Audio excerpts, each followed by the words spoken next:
On January 25th, 2022, Amazon Prime dropped the first set of episodes for The Legend of Vox Machina, an animated series adapting events from the first campaign of Critical Role. Oh god, natural light! At the time of this recording, the first season finale has recently released, and Amazon has already greenlit a second season.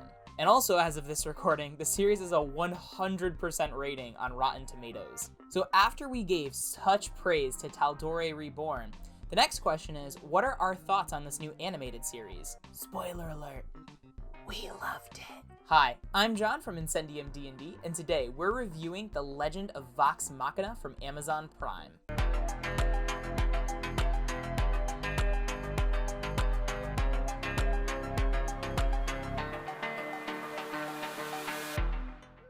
The Legend of Vox Machina follows the adventures of the titular adventuring company, Vox Machina, as they rise in status in the land of Tal'Dorei. If you watched our Tal'Dorei Reborn video, link in the descriptions below, then you'll know that I'm not really a Critical Role fan. That doesn't mean that I dislike the show, its content, or its players. Honestly, I just have a really hard time following the events of the live play. And even in my home game, I actually prefer this kind of weird live play-by-post format as opposed to the usual improv acting that you see at most tables. However, I wanted to give this new series an honest shot and maybe gain some appreciation for why Critical Role fans love the show the way that they do. And boy was I glad I did. Again, as someone who isn't pre-positioned to really like this show, I do think it speaks volumes for the fact that I'm coming at it with a fresh set of eyes. I'm not already in love with these characters, but I found their story compelling, and the animation and the music were gorgeous, and I found myself quickly really invested in the story. And I mean, of course I do. The people who are making it are professional voice actors. So just as a quick warning, we are going to get into spoiler territory. If you haven't seen the show yet, I highly recommend it. Go check it out for yourself. So now to get into the meat of it. Unlike the rest of the first season, the first two episodes don't adapt any events that occurred during the first campaign's live play. Instead, this is a new series that details Vox Machina's first grown-up mission. I found that it was an excellent gateway into understanding the inner workings of the world, getting to know our main cast, as well as some of the supporting NPCs that are going to be really involved in the story moving forward. Although that being said, in the very first opening scenes, there's a lot of gross out humor that I wasn't a super big fan of. There's also a lot of cartoon nudity. So this isn't one to watch with the kids, folks. But I really loved how the show portrayed its first big antagonist, which is a blue dragon. I think a lot of times when you're in kind of like a live play, a lot of the kind of horrifying elements of D&D get lost in the descriptions and in the numbers. A lot of times when a player goes like, oh, holy crap, it's because like they're getting dealt a lot of damage or something. But I mean, a picture's worth 1,000 words, and to see a blue dragon's breath weapon melting the face off of a bunch of mundane soldiers, to me it hit kind of different. It also plants the seeds of why these creatures should understandably be feared, and it also really connects nicely to the end of the first season finale. After that, episodes 3 through 12 start to adapt actual events that we got to see in the live play, the Briarwood arc. Well, I mean, you got to see it. I didn't see it because I already told you.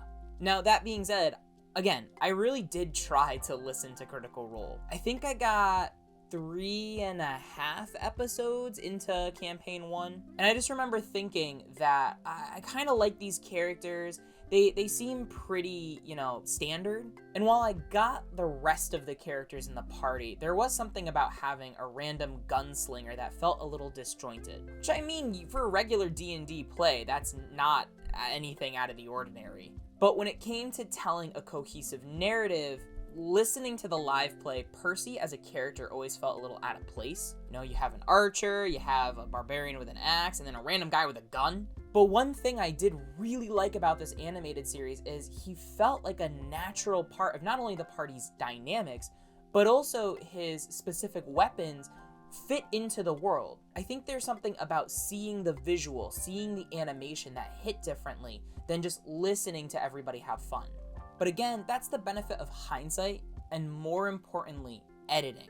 I really like this story now that a lot of the extraneous content has kind of been cut, but I totally get that for a lot of fans, that kind of messy, spontaneous feeling is what they're here for, and honestly, more power to them. But on that note, as someone who's played and DM'd a lot of D&D, both my wife and I were super pleasantly surprised at seeing the D&D DNA kind of encoded right within the show's story. One of the examples that stood out most to me was this dinner scene where Silas Briarwood charms King Uriel. And Silas even remarks later to Delilah, he's just like, oh, that was a lot easier than I thought it'd be. And in my head, I was seeing the mechanics translate into the story. I even said it out loud. I was just like, wow, that dude really hard failed his wisdom save. And so as someone who loves D&D, it was really fun to kind of guess, what level are the characters? What spells are they using? I found myself a lot of times actually pausing the show to look up everyone's build because I thought it was so cool to translate the game's rules into such like a narratively compelling story. Another example was this scene where Keyleth is fending off this horde of zombies. At the beginning, I was like, oh, that looks like a gust of wind spell. That's an interesting choice. But then when I saw the ice start to form, I'm like, wait, this is something different. And then when the camera zooms out and you see how big her cone was, I was like, oh man, that was a cone of coal. That's actually kind of genius. Of course, this also led to like the optimizer's nitpicker in me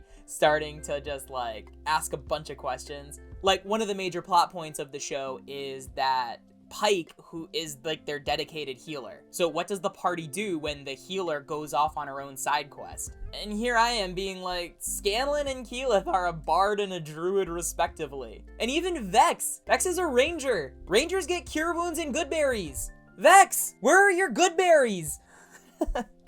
Even as someone watching the refined, edited, animated version of this story, it really, let me understand why so many Critical Role fans have this reputation of being critical.